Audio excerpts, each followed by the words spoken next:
Assalamualaikum warahmatullahi wabarakatuh. Selamat malam dan salam sejahtera bagi kita semua. Bapak Ibu guru hebat seluruh Nusantara, bertemu lagi dengan saya Supiani dalam Diklat meningkatkan dan mengembangkan potensi siswa melalui proyek penguatan profil pelajar Pancasila. Untuk pertemuan kita pada malam hari ini, kita akan merancang bagaimana mendesain proyek penguatan profil pelajar Pancasila. Kita masih ingat nih, pertemuan kemarin kita membahas apa sih proyek penguatan profil pelajar Pancasila. Jadi proyek penguatan profil pelajar Pancasila itu merupakan sebuah proyek atau pembelajaran berbasis proyek yang kita rancang untuk menguatkan dimensi-dimensi profil pelajar Pancasilanya. Jadi seperti itu. Jadi bukan proyek yang dirancang untuk meningkatkan capaian pembelajaran, ya, sedikit berbeda dengan kegiatan intra. Oke, itu tentang proyek penguatan profil pelajar Pancasila. Selanjutnya ada tahapan-tahapan. Ada 6 tahapan dalam pelaksanaan proyek penguatan profil pelajar Pancasila. Yang pertama, kita harus bisa merancang alokasi waktu.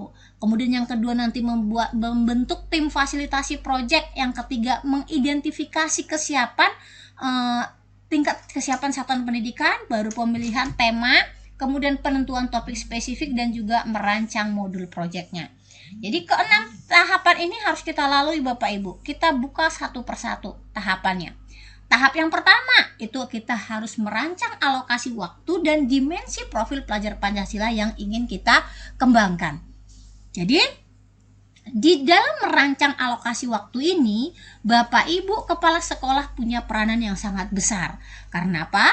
Karena disinilah tugas Bapak Ibu merencanakannya. Proyeknya itu apakah mau dilaksanakan setiap hari atau mungkin ada pemilihan hari khusus untuk pelaksanaan proyek. Seperti pertanyaan Bapak Ibu kemarin, apakah proyeknya itu bisa dikumpulkan apa? Kalau proyek ini kan memang fungsinya untuk menguatkan atau membiasakan. Jadi proses pembiasaan itu memang tidak bisa kita hanya butuh di waktu tertentu saja, sementara kita memang harus bisa membiasakan itu, rutinitasnya harus kena. Nah, jadi seperti itu. Jadi boleh dipilih setiap hari boleh, tapi boleh dipilih dikumpulkan di hari tertentu boleh, tapi jangan sampai dikumpulkan di bulan tertentu. Nah, itu yang kurang, bukan nggak boleh, tapi kayaknya kurang tepat seperti itu. Kemudian untuk durasi waktunya itu bisa 2 minggu sampai 3 bulan sih sebenarnya kalau dikumpulkan.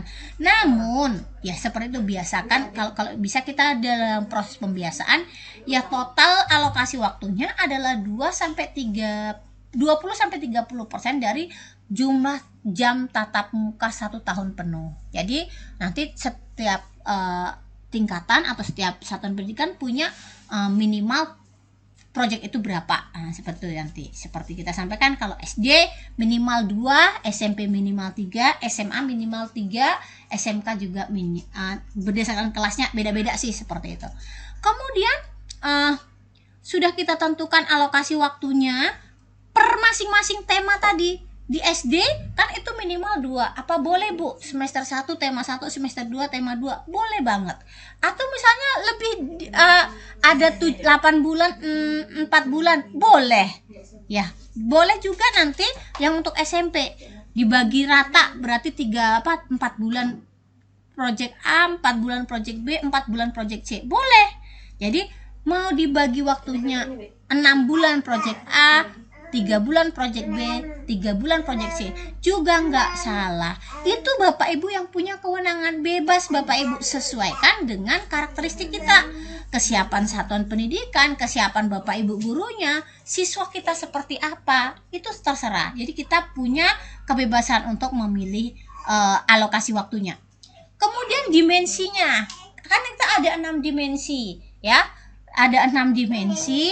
Jadi sebelum kamu masuk ke dimensi, sebelum saya lupa, kalau misalnya kita alokasikan di setiap hari, usahakan itu di hari jam terakhir, sehingga karena pelaksanaan proyek ini kan memang benar-benar kita terjun ke lapangan, jadi supaya tidak terganggu pelajaran yang lain, maka kita usahakan di jam terakhir kalau mau kita lakukan di setiap hari. Kemudian untuk menentukan dimensinya, nah dimensi kita kan ada 6. Jadi apakah ke-6 yang mau kita kembangkan itu terserah Bapak Ibu, atau dipilih dimensi mana yang mau Bapak Ibu kembangkan sesuai misi-misi, silakan Bapak Ibu. Jadi makanya di sini itu merupakan tupoksinya dari kepala sekolah atau pimpinan satuan pendidikan, dimensi mana yang mau dikuatkan, karena setiap indikator visi misinya pasti akan harus kita tuangkan ke dalam kegiatan proyek ini gitu. Namun kami menyarankan Bapak Ibu memilih 2-3 dimensi saja, supaya kenapa? Karena nanti kalau kita banyak dimensi yang mau kita kuatkan, akan banyak tagihan atau pengamatan yang harus kita lakukan, karena kita harus melakukan namanya asesmen, pemantauan dan lain sebagainya. Nah, kemudian sebaiknya jumlah dimensi yang dikembangkan dalam satu proyek tidak terlalu banyak agar tujuannya tercapai. Kemudian tema dan topik spesifiknya nanti dipilih sesuai dengan dimensi yang sudah ditentukan oleh satuan pendidikan, ya. Jadi apabila pimpinan satuan pendidikan berpengalaman menjalankan proyek, jumlah dimensi boleh ditambah kalau memang sudah berpengalaman. Kalau masih tahap awal ya tergantung dengan tingkat kesiapan dari satuan pendidikannya tadi. Kemudian yang kedua adalah membentuk tim fasilitasi proyek. Jadi Bapak Ibu setelah menentukan temanya, kemudian menentukan alokasi waktu dan dimensi yang mau kita kembangkan, langkah selanjutnya adalah Bapak Ibu harus menyusun yang namanya tim fasilitasi proyek. Tim fasilitasi proyek ada koordinator proyek dan juga ada yang melaksanakannya atau fasilitatornya siapa. Jadi seperti itu. Jadi pimpinan satuan pendidikan di sini bergabung dengan tim fasilitasi proyek, berperan merencanakan proyek, membuat modul proyek, mengelola proyek, dan mendampingi siswa dalam kegiatan proyek. Jadi tadi Pak Kepala Sekolah harus menentukan siapa koordinator proyeknya. Koordinator proyek ini sebaiknya seperti apa? Koordinator proyek sebaiknya adalah wakil kepala sekolah kalau ada bidang kurikulum. Kalau tidak ada dan beliaunya harus paham bagaimana pelaksanaan pembelajaran berbasis proyek. Kalau tidak, bisa Bapak Ibu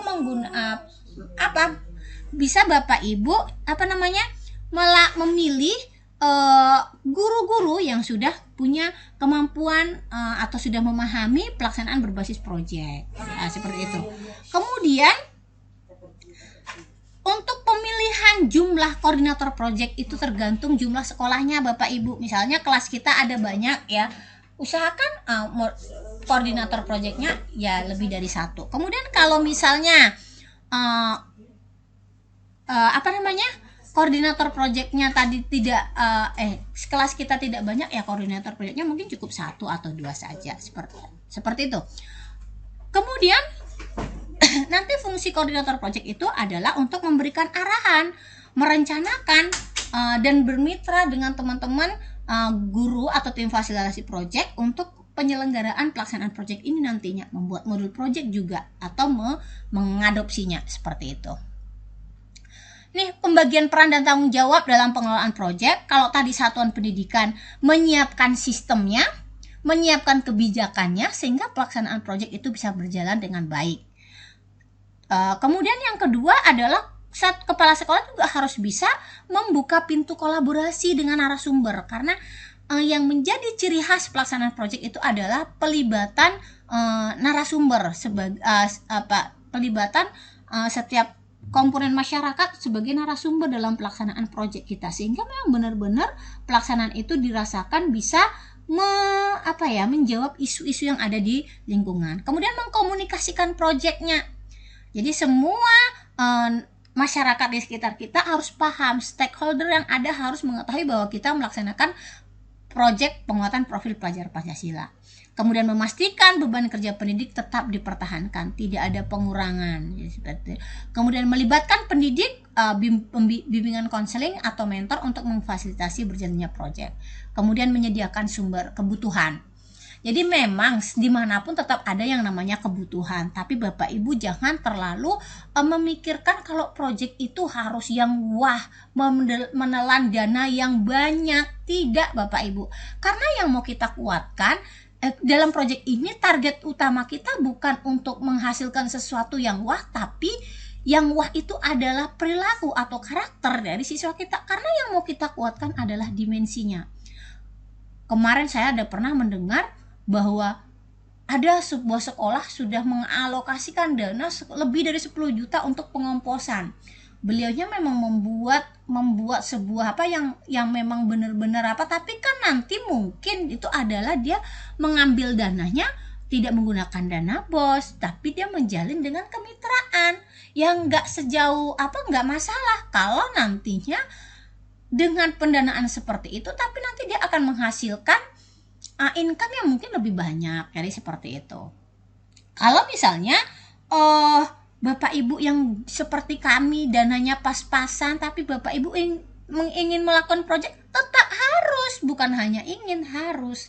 Karena proyek ini tidak harus mahal-mahal. Sama temanya tentang pengomposan. Makanya kita saat mengadopsi modul project tadi harus sesuai dengan karakteristik satuan pendidikan kita, kesiapan sekolah, kesiapan pendidik, kesiapan dari sarana dan prasarananya Bapak Ibu. Jadi nggak harus yang wah, pengomposan bisa kok dengan menggunakan misalnya kalau kita mau sampah membuat kompos cair misalnya, dengan sisa-sisa sayuran, sisa-sisa makanan kita olah menjadi kompos cair atau pupuk cair. Kemudian kalau misalnya mau kompos padat misalnya, ya daun-daun kering, kemudian sampah-sampah organik lainnya itu bisa kita menggunakan tabung bekas kaleng cat atau ember yang bisa terjadi kegiatan pengomposan itu berlangsung. Jadi tidak harus menelan dana yang wah-wah gitu Bapak Ibu. Harus tetap semangat, jangan pernah karena nggak ada dana Bu kami nggak bisa bergerak. Jangan Bapak Ibu. Kita sebagai pendidik harus jeli-jeli, apalagi satuan kepala sekolahnya ya. Satuan pendidikan itu harus bisa melihat kondisi setiap peluang yang ada harusnya. Jadi seperti itu. Kemudian Bapak Ibu, itu tadi tugas dari kepala satuan pendidikan atau satuan pendidikannya. Kemudian koordinator proyek tadi sudah kita sampaikan, bisa dari wakil kepala sekolah atau pendidik yang memang sudah mampu untuk melaksanakan kegiatan proyek, memahami gitu, dan bisa mengembangkan kemampuan untuk memimpin. Ada kepemimpinan karena kita nanti akan mengkoordinir teman-teman tim fasilitasi proyek gitu. Kemudian bisa mendukung kolaborasi lah seperti itu. Kemudian memastikan adanya asesmen. Jadi kalau memang teman-teman tim fasilitasinya belum paham bagaimana asesmennya, maka koordinator proyek harus bisa seperti ini loh asesmennya, di sini loh asesmennya, seperti itu. Kemudian ada yang namanya tim fasilitasi proyeknya atau fasilitatornya, tim pendidiknya tadi. Jadi di sini fungsinya atau peranannya memastikan kebutuhan dan minat belajar peserta didik, memberikan ruang bagi peserta didik untuk mendalami isu, mengumpulkan kebutuhan sumber belajar, berkolaborasi, melakukan asesmen atau penilaian, mengajarkan keterampilan, memfasilitasi akses, ya, sehingga mereka bisa melakukan penelitian ataupun riset. Kemudian membuka diri untuk memberi dan menerima masukan atau kritik, ya, mendampingi peserta didik, memberikan ruang kepada peserta didik, dan kemudian mengelola beban belajar mengajarnya seimbang antara intrakurikuler dan juga proyeknya. Itu dia Bapak Ibu pembagian tupoksinya kita dalam pelaksanaan proyek ini. Kemudian ada identifikasi tingkat kesiapan yang langkah yang ketiga. Jadi kita mengidentifikasi kita itu seperti apa sih satuan pendidikan kita. Apakah tahap sekolah kita itu adalah tahap awal, tahap berkembang, ataupun tahap lanjut? Ini sangat penting. Karena nanti akan ada sedikit perbedaan pelaksanaan proyek di masing-masing tahapan awal, tingkat kesiapan sekolah masing-masing. Jadi siapa saja sih sekolah yang dikatakan masih tahap awal dalam pelaksanaan proyek? Nih yang pertama, satuan pendidikan itu belum memiliki sistem untuk mempersiapkan pelaksanaan proyek pembelajaran berbasis proyek. Karena apa? Karena konsep pembelajaran berbasis proyek baru saja diterima atau baru diketahui oleh pendidiknya. Jadi sekolah tetap melaksanakan proyek namun secara internal, belum melibatkan pihak luar. Jadi intinya masih banyak belajar, memperbaiki sesuai dengan sintak-sintak yang ada, dipraktekin. Jangan tunggu pintar. Kalau nunggu pintar kapan-kapan nggak pintar-pintar karena nggak dicoba. Kemudian tahap berkembang. Kalau sekolah sudah tahap berkembang, berarti sekolah sudah memiliki dan sudah pernah menjalankan pembelajaran berbasis proyek. Kemudian konsep pembelajaran berbasis proyek sudah dipahami oleh sebagian pendidik. Sekolah sudah mulai melibatkan. Kalau sudah dipahami, sebagian sudah paham, kita baru libatkan pihak luar sebagai narasumber gitu. Kalau tahap lanjut ini yang sudah the bestnya, pembelajaran berbasis proyek sudah menjadi kebiasaan. Konsep pembelajaran berbasis proyek semua pendidik sudah paham. Sekolah sudah menjalin kerjasama dengan pihak mitra luar dan juga sudah maksudnya kerjasama pihak luar itu tidak hanya dalam bentuk sebagai narasumber, tapi bisa untuk kemitraan dari segi pendanaan atau mungkin juga segi pemasaran produk-produk yang sudah dihasilkan dari proyek kita. Itulah di yang tahap lanjut. Jadi apapun identifikasi setelah kita tahu nih, waduh ternyata sekolah kami masih tahap awal, enggak apa-apa Bapak Ibu, itu bukan sebuah aib, itu bukan sebuah kegagalan, tapi itulah kita melaksanakannya seperti itu di awal itu kita sesuaikan, karena nanti sekolah yang tahap awal dengan sekolah yang tahap berkembang pastinya pelaksanaannya itu akan sedikit berbeda. Ya, sedikit berbeda, tapi tetap Bapak Ibu itu kita ya namanya berdiferensiasi juga jadinya kan, karena apa ya, dengan pelaksanaannya kita bedakan supaya kita jangan pernah merasa gagal. Kalau kita tahap kesiapan sekolah kita masih tahap awal, tapi pelaksanaannya kita rancang sesuai kalau sekolah kita yang sudah tahap lanjut, ya pastinya akan kita merasa kegagalan. Seperti teman-teman semalam ada bertanya, oh saya siswa kita tidak aktif, jadi kita masukkannya disesuaikan dengan tingkat satuan pendidikan kita. Jadi insya Allah kegagalan-kegagalan itu akan lebih terminimalisir seperti itu. Kemudian tahap yang keempat itu pemilihan tema. Seperti sudah kita sampaikan, tema itu total ada 8, yang 7 boleh dipilih, yang 1 adalah tema khusus atau tema wajib untuk kejuruan, yaitu tema kebekerjaan. Ada gaya hidup berkelanjutan, kearifan lokal, bineka tunggal ika, bangunlah suara demokrasi, berrekayasa dan berteknologi, kewirausahaan. Itu dari SD sampai SMA, SMK itu boleh pilih yang itu. Kemudian kalau bangunlah jiwa raganya itu hanya untuk SMP ke atas, SD tidak ada. Kemudian tema kebekerjaan itu tema khusus di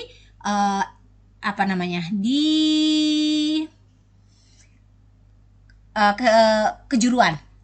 Kemudian untuk pemilihan tema juga sesuai dengan tingkat kesiapan satuan pendidikan. Makanya tema topik spesifik itu setelah kita mengidentifikasi tingkat kesiapan, supaya kita bisa menyesuaikan dengan tingkat kesiapan kita.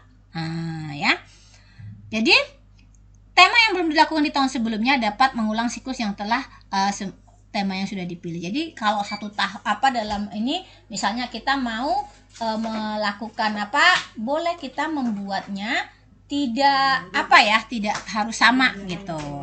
Jadi intinya dalam satu tahun dalam satu sekolah itu dari SD misalnya kelas 1 sampai kelas 6, ke 6 tema tadi sudah dapat dipelajarinya semua. Tapi kalau misalnya belum kalau itu kan 1 tahun 2 tema, berarti sebenarnya bisa diulang. Kalau SD itu bisa semua terulang. Kalau SMP kan tidak. Kalau SMP kalau misalnya 1 tahun dia hanya buat 3 tema, tahun kedua 3 tema, tahun ketiga 3 tema. Jadi ada 2 tema yang diulangnya. Nggak apa-apa. Jadi seperti itu. Jadi tapi intinya ke semua tema harus diajarkan. Nih tema-temanya nanti bisa Bapak Ibu lihat lagi. Ini nanti insya Allah materinya juga saya kirim di grup ya Bapak Ibu. Nah ini dia, sebelum kita kesini Ini pemilihan tema kita sesuaikan dengan tingkat satuan pendidikan kita. Jadi kalau untuk pilihan tema di tahap awal, tahap lanjut, tahap berkembang itu sama ya, tinggal mau berapa banyak proyeknya tergantung. Kemudian pemilihan opsi temanya. Pemilihan opsi temanya ada sedikit perbedaan kan Bapak Ibu. Sekolah yang tahap awal dia akan menelaah isu yang sama untuk semua kelas. Kalau misalnya pakai tema gaya hidup berkelanjutan, 7A, 7B, 7C boleh dia membahas mengenai hijaunya sekolahku atau bagaimana penghijauan seperti itu. Atau kalau misalnya mau membahas tentang emisi karbon, ya semuanya membahas tentang emisi karbon. Kalau misalnya mau tentang pengolahan sampah, ya tentang pengolahan sampah semua dari 7A sampai 7C-nya seperti itu. Kalau sekolah yang tahap berkembang, penelaahan isu sudah bisa berbeda. Gaya hidup berkelanjutan tetap temanya misalnya 7A tentang sampah tadi, 7B 7C misalnya tentang emisi karbon atau sebaliknya. Seperti itu. Kalau sekolah yang tahap lanjut, setiap kelas sudah berbeda isu yang mau dibahasnya seperti itu. Kemudian topik spesifiknya juga sekolah yang sudah tahap awal itu bisa menentukan tema dan topiknya seragam, sama semua. Kalau berkembang mungkin bisa mempersiapkan beberapa temanya itu dengan topik-topik spesifik yang dipilih oleh peserta didik. Kemudian tahap lanjut itu peserta didik yang menentukan, mereka yang berdiskusi, kemudian guru hanya membimbingnya. Pemilihan tema dan topik spesifiknya seperti itu. Oke. Tahapan yang terakhir adalah merancang modul project. Jadi modul project bisa Bapak Ibu buat, bisa Bapak Ibu adopsi ya. Jadi bisa dibuat, bisa juga diadopsi dari platform Merdeka Mengajar tentunya. Baik Bapak Ibu, itu saja materi kita pada malam hari ini. Terima kasih atas atensinya. Kalau nanti ada pertanyaan silahkan Bapak Ibu ajukan di grup Telegram. Insya Allah nanti kita bahas bersama. Saya akhiri, wabillahi taufik wal hidayah. Assalamualaikum warahmatullahi wabarakatuh. Selamat malam.